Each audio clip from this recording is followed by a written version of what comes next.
అయ్యా ఈ నిశ్చితమైన సమయంలో వచ్చావి ఏ కార్యార్థం చేత వచ్చావు?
నటిస్తున్నావా?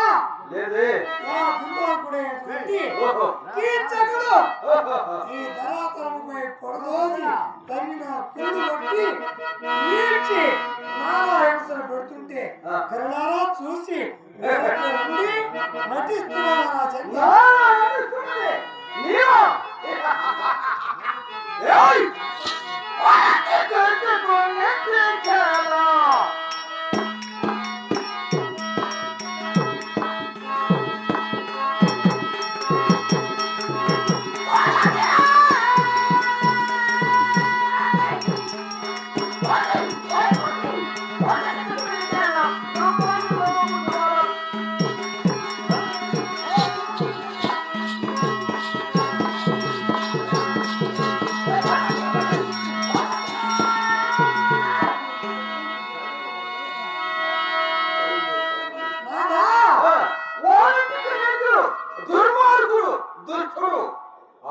అంటే వాడింటికి ఎందుకు వెళ్ళావు? నీ కోసంగా నువ్వు ఏమనుకున్నావు? నువ్వు ఎందుకు వెళ్ళావు? వాడింటి కోసం చెప్తున్నాను. నువ్వు వెళ్ళావు, నా పైన చేస్తున్నావు. ఎందుకు వెళ్ళావు? దుష్టుడు, దుర్మార్గుడు, క్రూరుడు అని తెలియక వారింటికి విమర్శిస్తున్నావా? అంతే.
ఆమె దాసిని కాబట్టి ఆమె మాటకు బదులు చెప్పలేక కీచుకుని మందిరానికి కళ్ళు నెప్పముచ్చే పుష్పమాలు ఇచ్చి నా తమ్ముడికి ఇది సమర్పించి దొరికి కళ్ళు తీసుకొని ఇది ఆనందంగా ఎత్తుకొని వెళ్ళు అని మాకు తమ్ముచే నన్ను పంపగా నేను వెళ్ళింది కానీ నా స్వయాన్ని వెళ్ళలేదే. లేవనా?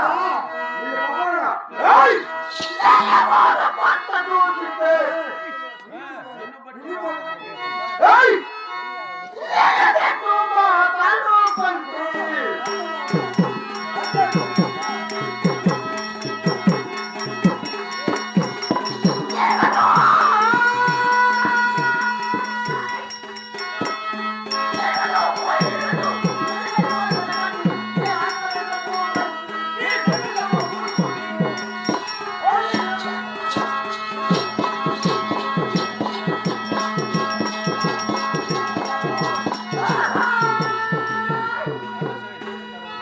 అయినా నిన్ను పెట్టిన కష్టమంతా విన్నాను.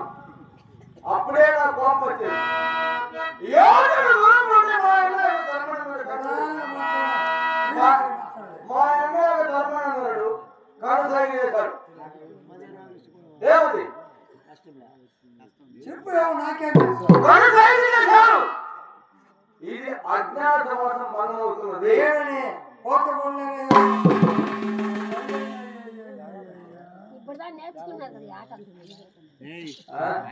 ఎవరో అమ్మగారు పెట్టి కదా పోతాడు పోలేనా నువ్వు గమ్మున కూర్చొని కనసాగి చేసినా అలాదు. ఇంకా అజ్ఞాతవాసం దగ్గర పడుతున్నది. ఇప్పుడు వెళ్ళి వాడి పైన దండము చేసినామనుకో, యుద్ధం చేసామనుకో, మన అజ్ఞాతవాసం భంగం అవుతున్నది. కాబట్టి నీవు ఇంద్రుడితో ఆ వృక్షం వదిలేయమన్నాడు. లేకుండా అప్పుడే అక్కడ వాడిని మట్ట పెట్టేవాడిని. నాదా ఆ, ఏ నిర్మూలన ఏ వాడేదో ఎదురు ఒక నేల పడిన ఆనాటి నుంచి ఒకే